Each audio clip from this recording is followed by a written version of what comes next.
morning sun shines on the gleaming hide of a muscular ranch horse. The aroma of bacon and coffee drifts from the wood cook stove at a cow camp. Silver spurs jingle as the men and women of the West get set for another day in the saddle. From the heart of Canada's finest ranching country, this is the Spirit of the West with rancher and horse trainer Hugh McLennan and his collection of music, poetry, and conversations with the folks who live and work with horses and cattle in the Spirit of the West. Well, it's March already, and we should see the first calves hit the ground around here in the next few weeks as the cycle starts all over again. And, you know, a lot of our good friends who do outfitting, guiding, and packing, well, I'm sure be looking over their gear and their horses and planning some wonderful trips into the high country. And this week, you'll hear from a guy who spent a lot of years guiding folks on those trails, sometimes with his horses, and sometimes the guests brought their own. And it's hard to tell until you get out there. There are a few horses that don't get invited back. That's the well-known horseman, former Mountie, packer, and skiing guide and patroller B.J. Smith. Now, recently, an animal rights group tried to push for a law that would force cat owners to keep their cats indoors at all times and only let them outside if they were on a leash.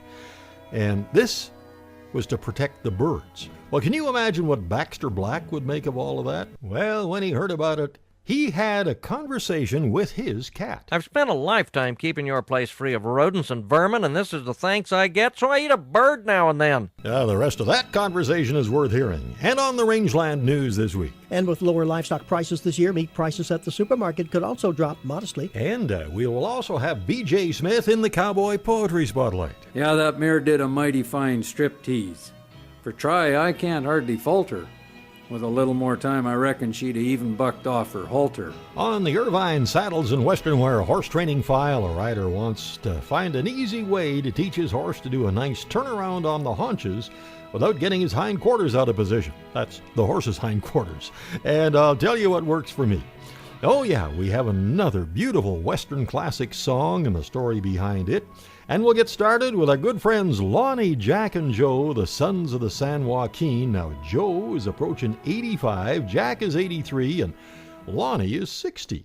Now, they've just released a brand new album called One More Ride, and here's one Jack wrote for it. Well, a cowboy is a gentleman, at least that's what I've heard. He'll suffer through most indignities and never say a word. But three things you must never do, and it's best that I tell you that. Don't ride his horse, flirt with his girl, or fiddle with his cowboy hat. Well, he has but few possessions, and his horse is one of those few.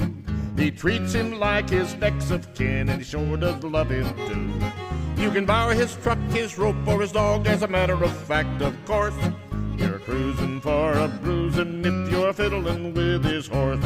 So do unto the cowboy as you would have him do. Be real nice to the cowboy part, and he'll be nice to you. A cowboy with the ladies is something akin to quaint. Wasn't for the fact I'd seen him in a fight, I'd think this man's a saint.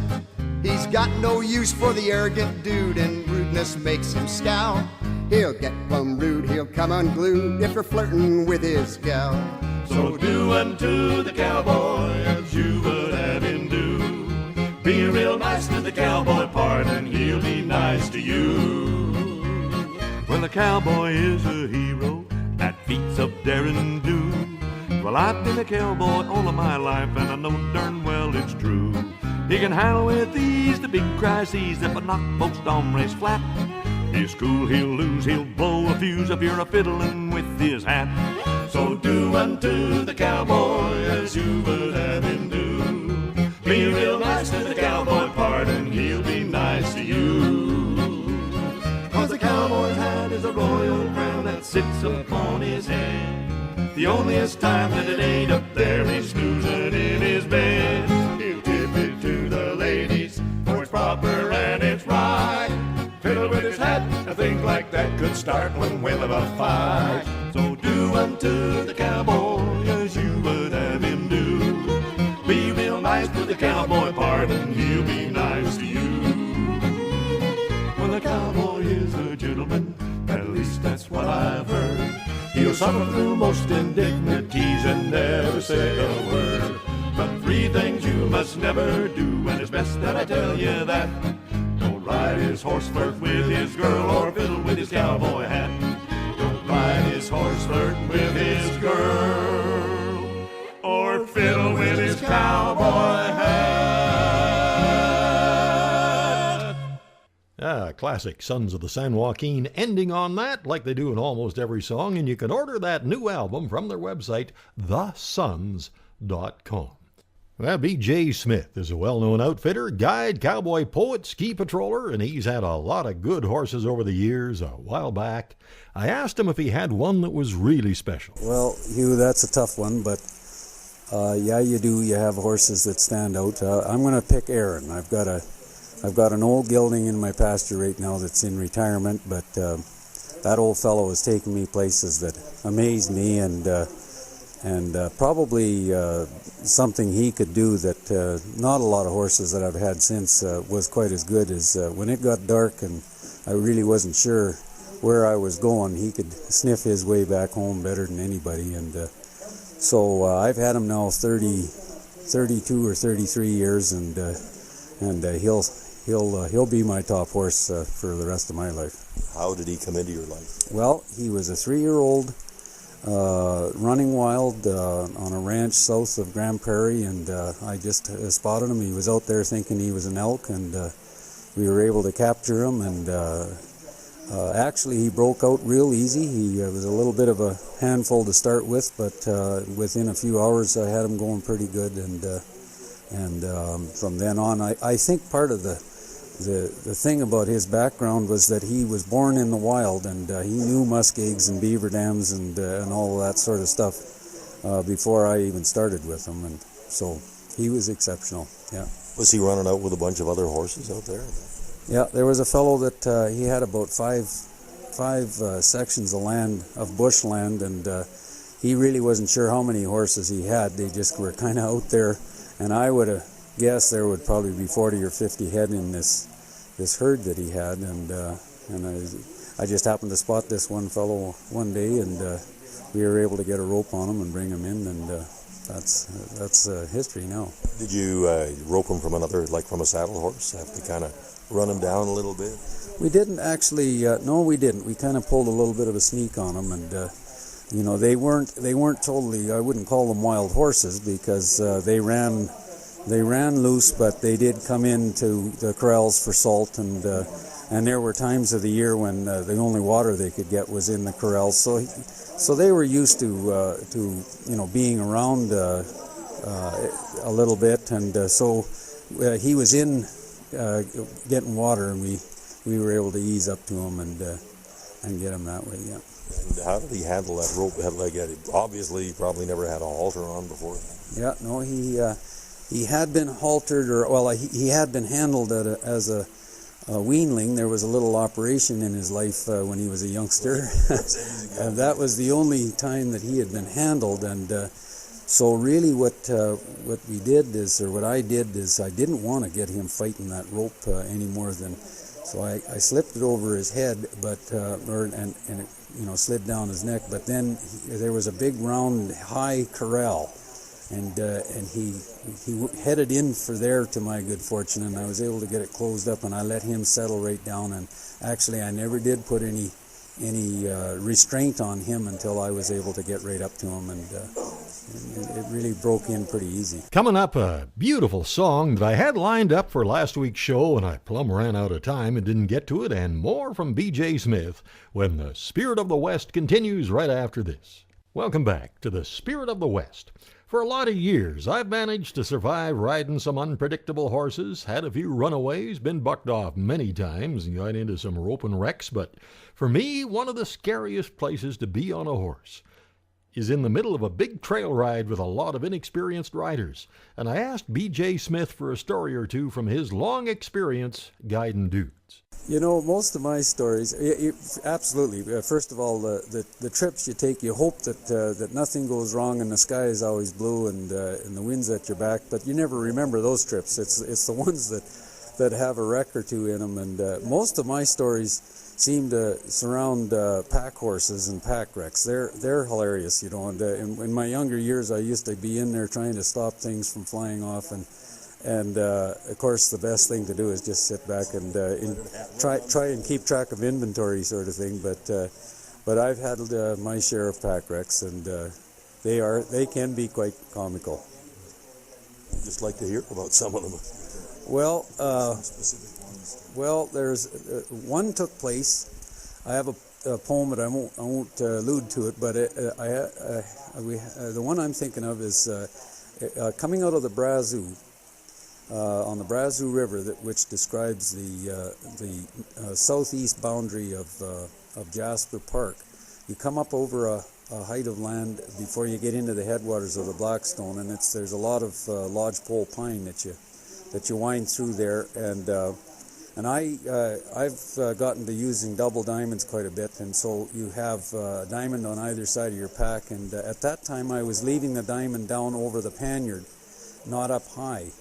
And I learned why you should keep your diamonds up high, because there was a little snag about the size of your thumb on this one pine that we were going by, and that snag caught that one diamond that's on the side of the panniard. And of course, it started to pull the whole rig off the horse, and the horse knows to go forward, and it did its job, and pretty soon the whole outfit was down around the horse's croup, and away we went. And the reason that one sticks to mind is that seldom, I don't know about you, Hugh, but seldom when you tell your wife, do this, and you don't give any explanation or anything, you just say, do this, it doesn't work too well. But my wife was in the middle of dismounting. She was going to run over and stop this pack wreck. And I said, Tina, stay on your horse. And fortunately, she behaved herself that day and stayed right where she was. Well, there's more from BJ after a song that I really wanted to play last week, but just ran out of time. This is Vince Croft and Mindy Reed Palmer. As I ride the range from sun to sun, I look forward to the close of day when work is done, when I come home to you. When the sun sets in the west, that's the time I love the best, for it's then that I'm trailing back to you. As shadows lengthen across the vale, and the prairie skies grow pale, it is then that I'm trailing back to you. After the lonely day, heaven waits for me. In your arms I'll be, to dream the peaceful hours away. When the sun sets in the west, that's the time I love the best, for it's then that I'm trailing back to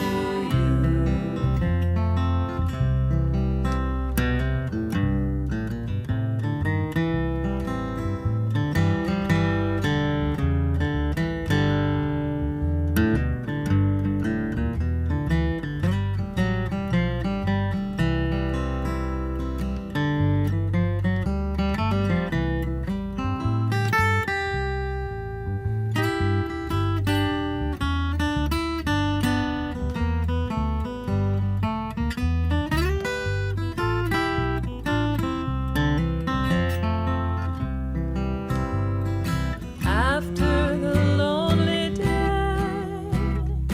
heaven waits for me. In your arms I'll be, to dream the peaceful hours away. When the sun sets in the west, that's the time I love the best,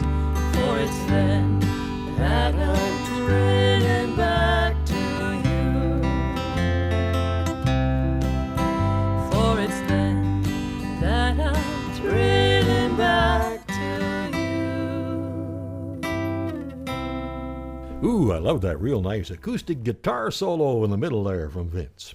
Well, you know, one of the great things, I guess, about being a guide and an outfitter is the beautiful country you get to spend the season in, right, BJ? There is one particular pass that's just it's just heaven on earth as far as I'm concerned, and it's called Hardscrabble Pass. And a good friend of mine, Chuck Hayward, took me up there a few years ago, and I think it's one of the most beautiful places on earth I've ever been. Yeah. I know I followed it on the map, and there's the shovel pass over to Moline Lake, and I did wind up finding my way to Moline Canyon through a trailer sometime, but so many others up there that, gosh, I think it would be nice to have enough time to see. Yeah, there's so many trails and so little time. Isn't that right? Yeah.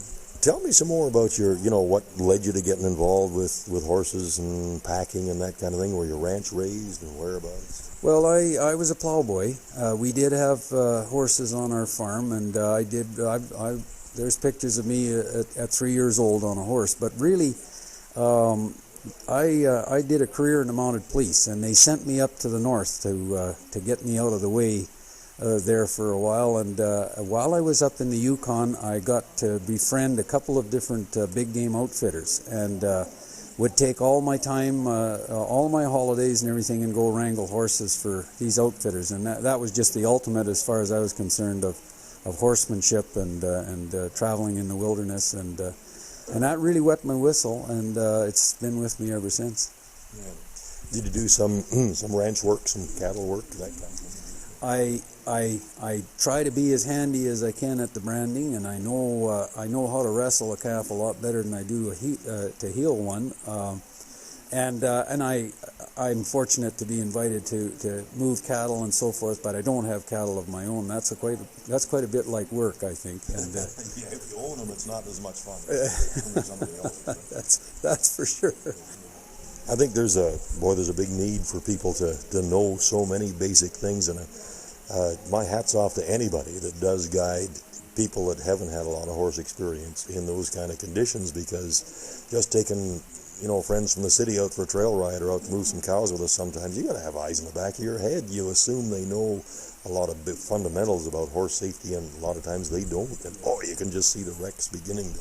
Yeah, that's it's a trick to teach them how to stay out of the horse's way, sort of thing. And if you can get a string of horses traveling down a trail and everything is going smooth, then you know that your dudes or your clients are not in the way of the horse, and they're letting the horse do its job. And a lot of the problems that I come across is that people are either very nervous or not very knowledgeable about what they're asking the horse to do, and they're on their mouth or they're on their sides too much, and that's where the wrecks come from. So it's pretty special horses to be tolerant enough to handle that whole variety. It really does. It really does. They have to be pretty forgiving animals, and real good hearts and so forth. And it's hard to tell until you get out there. There are a few horses that don't get invited back. Yeah, I would always think sometimes there'd be some people. Exactly. They pay their way, I guess. Along with the people, yeah, that's for sure. But. Well, you won't want to miss Baxter Black's response to the animal rights group that wants to pass a law making cat owners keep their cats indoors at all times. Only let them outside if they are on a leash. Well, that's next when the Spirit of the West continues right after this. Howdy, friends. This is Baxter Black on Spirit of the West with Hugh McLennan. With a little peek at cat laws. What holds the loaded 30,000-pound trailer to the heavy-duty truck? What holds a 38-foot RV trailer to the dually? What holds the 2-horse trailer with your daughter's favorite pony to the half-ton pickup? Well, the odds are it's a B&W trailer hitch, probably a turnover bowl, American-made, employee-owned, customer-tuned, and proud of their part in America's greatness. B&W, holding things together down the road. I was reading the paper to the cat last week. She tries to keep up on current events, particularly stories about Ivana Trump and alien landings. We got to a story where a few obscure animal rights groups have called for the nation's 66 million pet cats to be kept indoors for life. Why? Asked Miss Kitty. Well, I answered, this says that free-roaming cats kill from 8 million to 217 million birds a year in Wisconsin alone. My, I had no idea there were that many birds in Wisconsin. Yes, and one person was quoted as saying, "We don't want our house companions going out and killing other animals." "What about mice?" asked Miss Kitty. "They don't say, but they're also worried about you being eaten by coyotes." "Then why don't they keep all coyotes indoors for life? It's like making people bolt and bar their doors and stay inside. Why don't they just keep all the criminals indoors for life?" Well, that's a good question, but they say cats are domesticated animals and coyotes are wild animals, and they don't want to appear anti-wildlife. Mice are wildlife. So are birds. It's all part of the food chain. Well, they apparently want to remove cats from the food chain, for your own protection, of course. "I thought it was to protect the birds," said Miss Kitty, ever vigilant to flaws in my logic. They suggested humans who want their cats to spend time outdoors to invest in an outdoor enclosure or walk their cats on a harness. Miss Kitty got indignant. "You ever tried to walk a cat in a harness? We're not dogs, you know. I've spent a lifetime keeping your place free of rodents and vermin, and this is the thanks I get, so I eat a bird now and then. And another thing, I've lost more friends to car tires than coyotes. I don't have speed limits slow enough to let cats get out of the way." "Wait a minute," I protested. It isn't me. It's just a story in the paper." "Sure," she huffed, "but some self-appointed cat lover will weasel or badger you into making me a house cat. You'll fall for it and take me prisoner. Next thing I know, you'll be taking me for walks in a cat harness. Not for me, buckaroo. I'm leaving." "Wait," I pleaded. "Where will you go?" "Well," she said, "I've always wanted to see Wisconsin." This is Baxter Black on Spirit of the West with Hugh McLennan, brought to you by B&W Turnover Bowl. How about a weekend pass to the 21st Annual Kamloops Cowboy Festival, March 16th to 19th, 2017. A terrific lineup of entertainers, including Kevin Davis. Early morning finds me out along the Great Divide. I stop and watch the prairie come alive. Jay Snyder. Imagine you're a cowboy, and breaking colts is what you do, and you've honed your skills for years and years, and other cowboys look up to you. The one and only Ben Crane. Dale and me was checking cows in Saskatchewan, Sandy Hill. And so many more.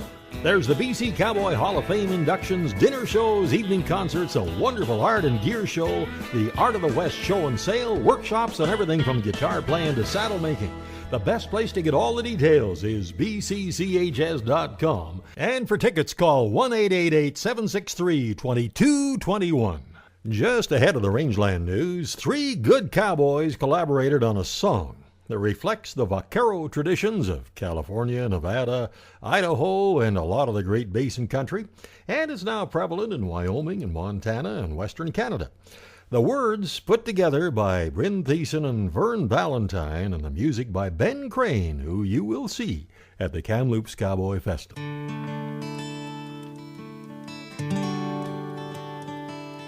It's the look of sunlight on silver, with the smell of frost in the air, and the sound of a tired horse blowing that keeps him riding out there. It's horses jingled by starlight, the herd held up for the cut, the pride of those young cowboys riding,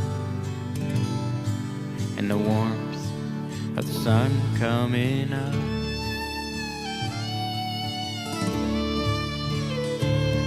'Cause the memories are rhymes that bring back the times and the places the cowboy has rode. They might hang in the wind, but they'll come back again and warm him when he grows old.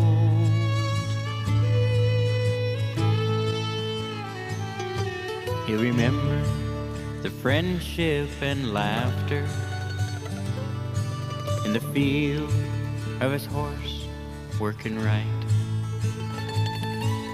the sunset when day's work is over,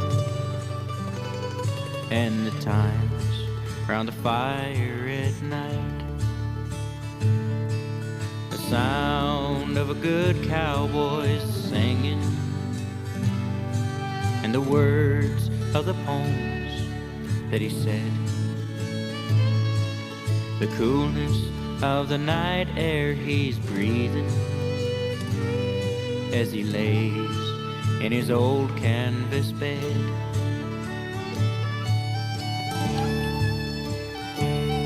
But if memories are rhymes, then what of the times when upwards his soul will roam? He'll stand there amazed where the star herds now graze, as he stares round his heavenly home.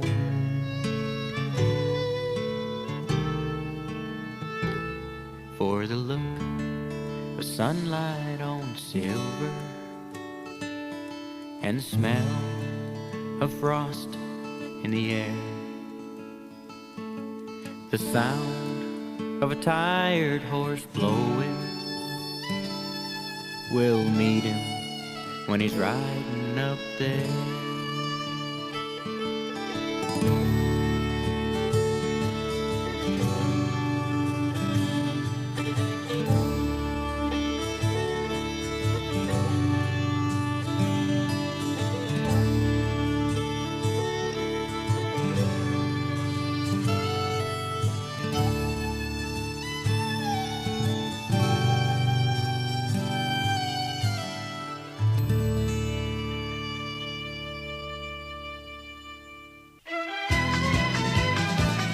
News of the Rangeland, a roundup of news and coming events from around the West.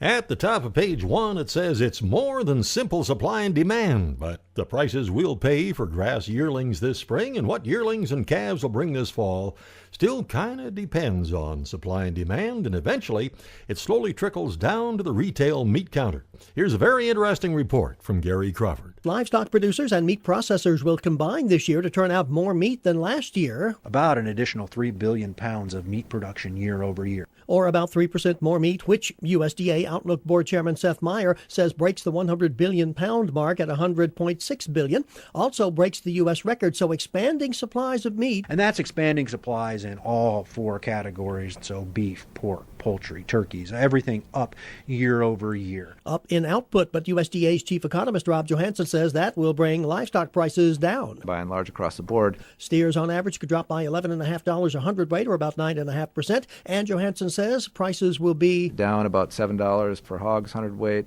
or about 15%, for chickens down about 1.6 cents per pound, or about 2%, and 8.1 cents per pound for turkey, which would be about a 7% decline. And with lower livestock prices this year, meat prices at the supermarket could also drop modestly. Gary Crawford for the U.S. Department of Agriculture, Washington. Well, nobody, I don't think, enjoys spending hours filling out surveys in the evening after a hard day's work. And now, record low responses from farmers to surveys threatens the U.S. Department of Agriculture's status as the gold standard in crop data collection and potentially opening up trade advantages to big firms, according to the agency's chief economist. Response rates have been on a precipitous decline in recent years, falling below 60% in some cases, from rates of 80 to 85% in the early 1990s, according to chief economist Robert Johansson. The study was co-authored by Johansson and said reduced response rates could introduce bias or error into the USDA's estimates. For example, if farms producing higher yield crops dropped out. In a market without this free information, large firms might well be able to invest in market intelligence that small firms and farms would not have available, he said. Well, for the last, I think, 8 years now, you've heard former U.S. Secretary of Agriculture here on the Rangeland News, but there's a new regime in Washington, and if you're wondering what Tom Vilsack will be doing, well, the U.S. Dairy Export Council named Tom Vilsack as its president and chief executive officer last month. Vilsack follows Tom Suber, who retired at the end of 2016 as the head of the council, which promotes U.S. dairy products to overseas markets. While still in the works, proposed changes to Canada's food guide seem to emphasize a reduction in foods with high levels of sugar, sodium, and saturated fats. If those revisions come to light, they could benefit Canadian farmers based on the principles of food sovereignty, at least according to the head of a national farmers group. As part of its healthy eating strategy, Health Canada is in a multi-year process of revamping Canada's food guide. It finished its first round of consultations last month, with more to come this spring. And the government's healthy eating strategy aims to improve information, strengthen labeling, and claims to improve nutrition, quality of foods, protect vulnerable populations, and support increased access to and availability of nutritious foods. Calories, fat, sodium, and sugar.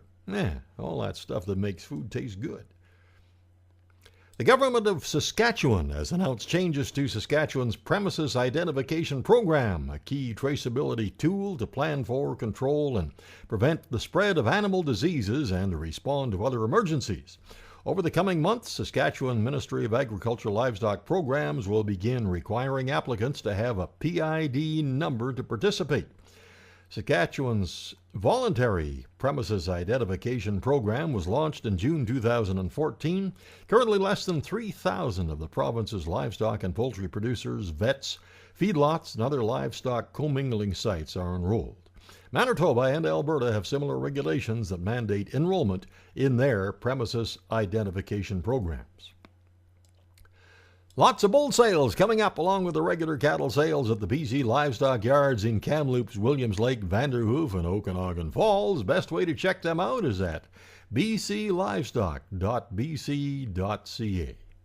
Meanwhile, out across the mountains, check with the Innisfail Auction Market about their pre-sort sales, where the calves are weighed all day Sunday for Monday's sales, and then they have regular cattle sales every Wednesday, and of course 2 horse sales a month. And oh yeah, I'm pretty sure that Jack and Audrey Danes will be joining the Spirit of the West cruise to Alaska in June.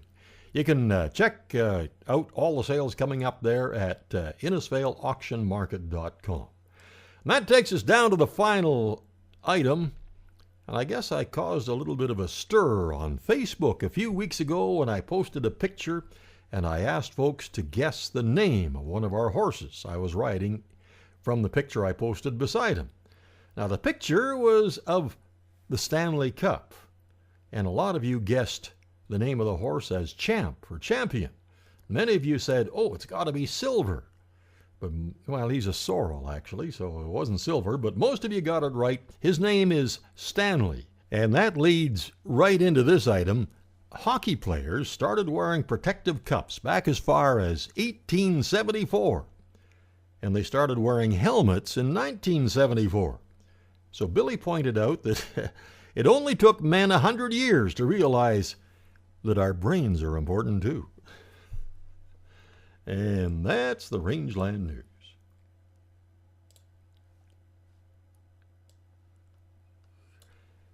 Coming up on the Irvine Saddles and Western Wear Horse Training File, a listener is looking for a way to help his horse make a real nice turn on his haunches without having his hindquarters come out of position. I'll tell you what works for me when the Spirit of the West continues right after this.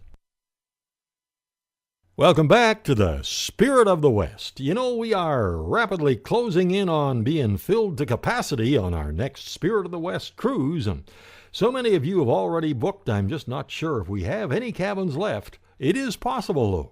We'll be sailing out of the beautiful Vancouver Harbor on June the 18th aboard Holland America's beautiful ship, the Noordam, for 11 days of spectacular sightseeing with the finest bunch of folks you could ever travel with.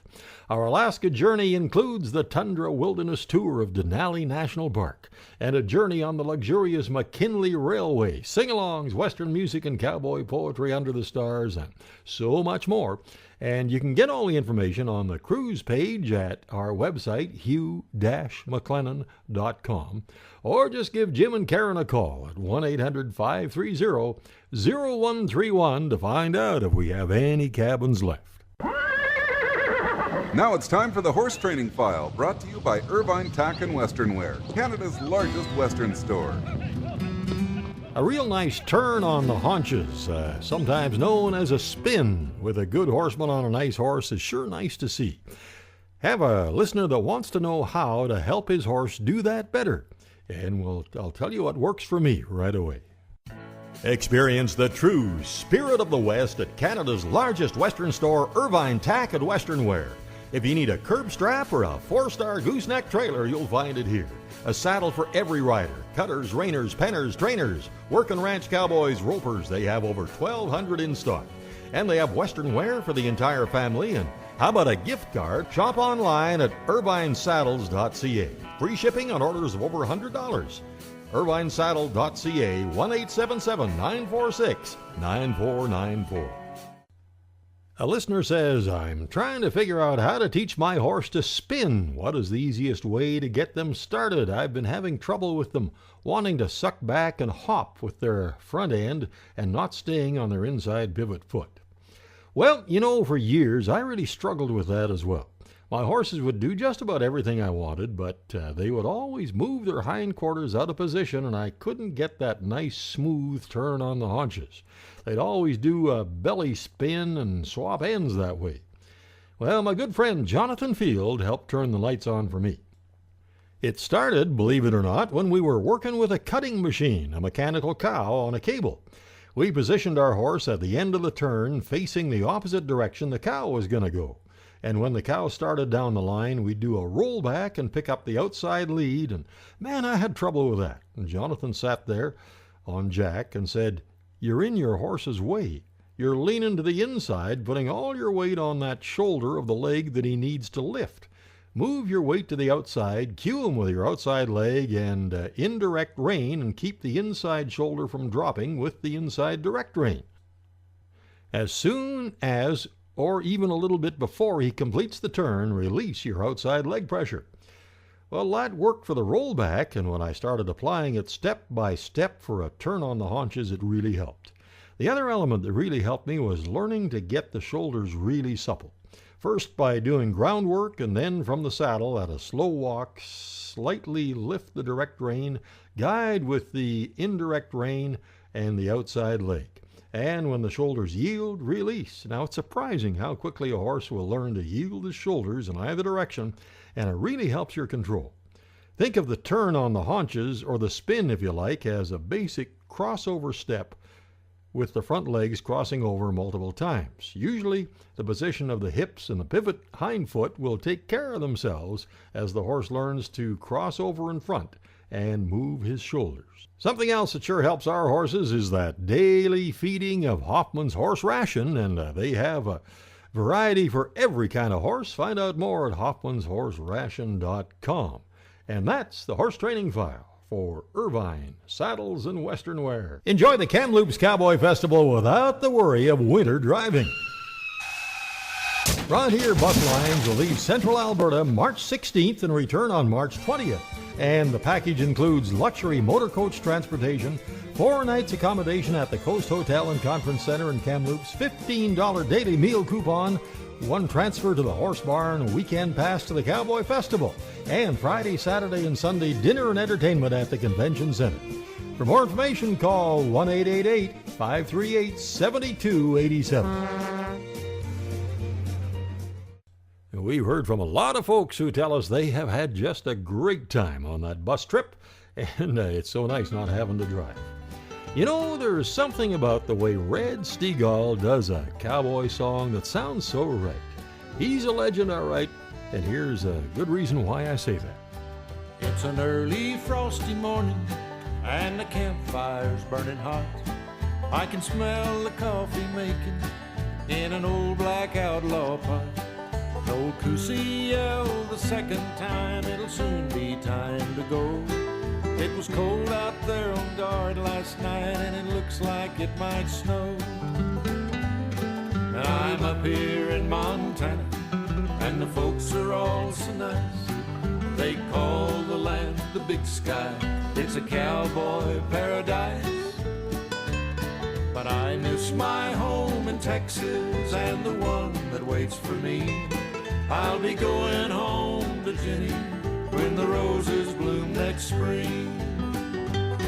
We're camped along Yellowstone, there's beauty everywhere. The snow-capped Bighorn Mountains tell me winter time is near.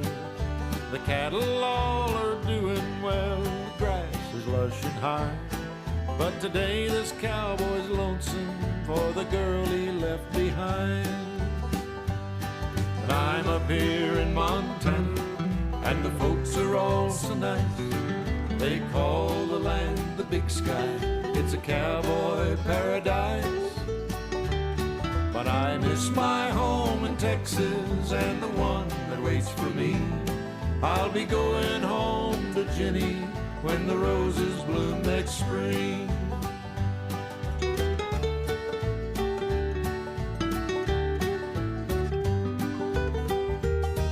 I hear the wild geese calling, heading south and fly. There's a chilly north wind blowing, and the ground will soon be white. The wranglers got the ponies in, they all got winter hair.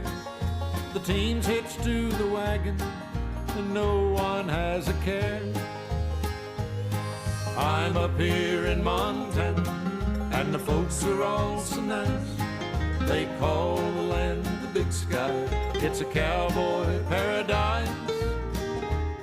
But I miss my home in Texas and the one that waits for me. I'll be going home to Jenny when the roses bloom next spring. I miss my home in Texas and the one that waits for me. I'll be going home to Jenny when the roses bloom next spring. Most of the riding I do is on the trails and out in the hills, but I will still take my horse to the arena and work on something if I think it's going to help him. And that's what BJ and I talked about a while back. Well, you know, and they both have their appeal. I enjoy the arena and arena work and a bit of reining and that sort of stuff. I enjoy that as much as the next guy, but that isn't the whole world for me. I do enjoy the backcountry, that's true, yeah. And sometimes I've got, a lot of neighbors that say, well, I like riding as long as we got cattle to move, as long as there's a job to do, but I just haven't got the time, or I can't see anything positive about just getting on a horse and going to ride when there's nothing to do. And I totally differ from that, because I think every minute I'm spending with my horse, no matter where it is, there's an opportunity there to work on things, to get that relationship just a little better, to refine those cues and that kind of thing. Yeah. He's your partner. It's fun to go through life with a good partner, and that works for horses as well as other companions, as far as I'm concerned. And the better you get along with your horse, the better you like it, that's for sure. Yeah. And I think every minute you're with him, if you're paying attention and you're kind of focused on, because every little thing you do it's either going to make it better or make it worse for him. Yeah, that's the biggest problem, is that the horse is paying attention to everything. And so it kind of calls for you to be doing the same thing, and too many people think that they're kind of like a quad you can just turn off when you're not needing them, and so good horsemen are very focused. Yeah. And like us, they have good days and other days when maybe it's not quite so good for them too, for whatever reason. Bad hair days. Yeah. What was it Jonathan Field was saying when he cowboyed at Quilchena for about 10 years or so? Started there when he was 15. Said he had so many bad horse days and he couldn't figure out why. And sometimes it was him, a lot of times, but there were times when, the horse got up not feeling good, he's got a cramp, he's sore, he's tired or something. You don't take that into account. Yeah. Well, one thing that impacted me when I was going through my mounted police training long time ago was a Will Rogers saying. I believe it's a Will Rogers saying. It was up on our riding arena. I took the horses when I went through, and the saying was simply, the outside of a horse is good for the inside of a man, and that's certainly true. Yeah, that's been attributed to a lot of different people. Will Rogers, Teddy Roosevelt, even Winston Churchill at times. Yeah. But whoever said it is true for sure. Yeah, I remember now. When we recorded that, I had a pretty bad cold. Anyway, I think you'll really like our classic Song of the West coming up. It's a real gem. And then B.J. Smith in the Cowboy Poetry Spotlight, when the Spirit of the West continues right after this. Welcome back to the Spirit of the West. In this week's classic Western song segment, we go back to another one from the pen of Bob Nolan. Now, this one has been called one of Bob Nolan's most lyrically beautiful compositions, and it's been recorded several times by the Sons of the Pioneers. In 1934, they recorded it for the Standard Radio Transcription Series, then in 1937 for Arc Records, and for some reason, they didn't choose to include it in their Orthoacoustic Symphonies of the Sage transcriptions. Other entertainers such as Rex Allen and Ken Curtis have recorded this song with beautiful renditions. In 1966, the Sons of the Pioneers recorded it once more for RCA, and this time featuring Dale Warren on the lead. The song was first registered for copyright on March 16, 1936. The sheet music was included in the Sons of the Pioneers Song Folio No. 1 in 1936. A very popular version was recorded on Hank Snow's Heartbreak Trail album for RCA, his tribute to the Pioneers. Rex Allen's version is wonderful. After listening to Rex singing it, I thought, wow, Rex Allen sings like Bing Crosby wished he could.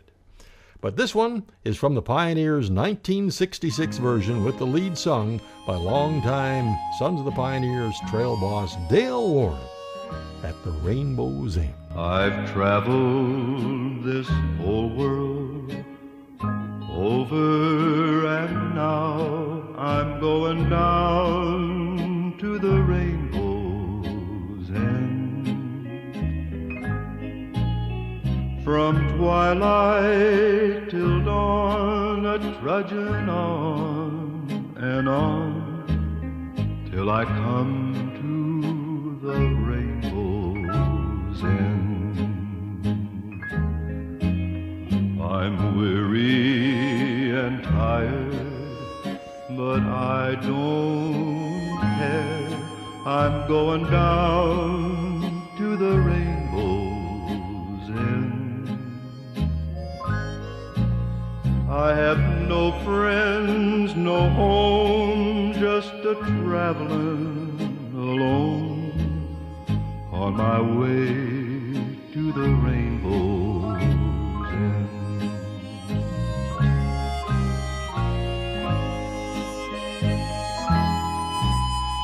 They say there are treasures of silver and gold that's buried down by the rainbow's end. But the treasure I'll find will bring me real peace of mind when I come to the rainbow's end. For someone has waited there all alone, so I will know at the rainbow's end how it feels to be pressed to an angel's breast when we meet at the rainbow's end.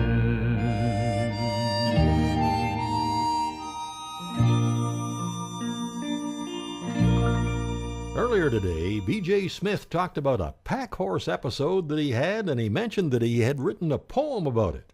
And I thought this would be a good fit for today. The poem is called The Snag.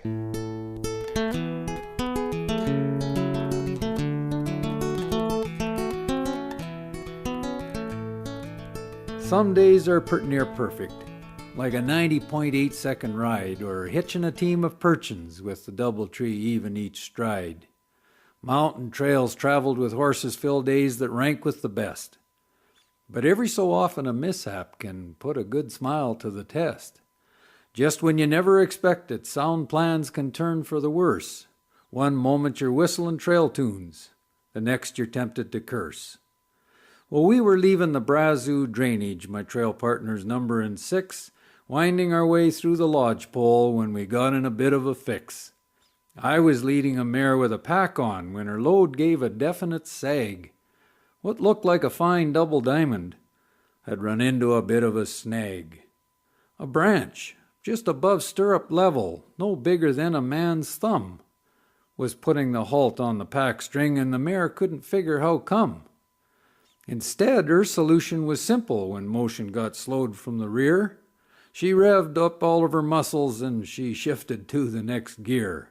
Well, in no time, the top pack and panniard slid all the way back to her croup, and the britchin slung down to her fetlocks and circled one hoof in a loop. The cinches were snugged up nicely, but like a bucking rig high on her flank, and much of the tarp from the top pack was wrapped plumb around her lead shank. Well, the first to let go was a panniard, the one that was full of camp gear. The lantern lit high in a spruce bough, and whoa must have sounded like cheer. The swede saw was promptly ejected, and it twirled like a boomerang, and the coffee pail got punted in search of a new place to hang. Next was the bucket and washpan with dish rag and soap close in tow, and the sack full of dishes unraveled, it looked like a juggling show. Now the top pack full of our bedding spread nicely all over the trail, marking the path of the stampede, and in trees like a three-masted sail. Well, by then, the saddle had settled to a spot just ahead of her knees, like bloomers, without time for hoisting on the run from an outhouse with bees. Yeah, that mare did a mighty fine striptease. For try, I can't hardly falter. With a little more time, I reckon she'd have even bucked off her halter. Well, I suppose it took most of an hour to round up all of our stuff, and scrap leather and twine patched the riggin' when the mare figured she'd had enough. Then I thought about the closing of barn doors, too late for a vagabond nag, when I went over before we mounted and I bust off that little pine snag.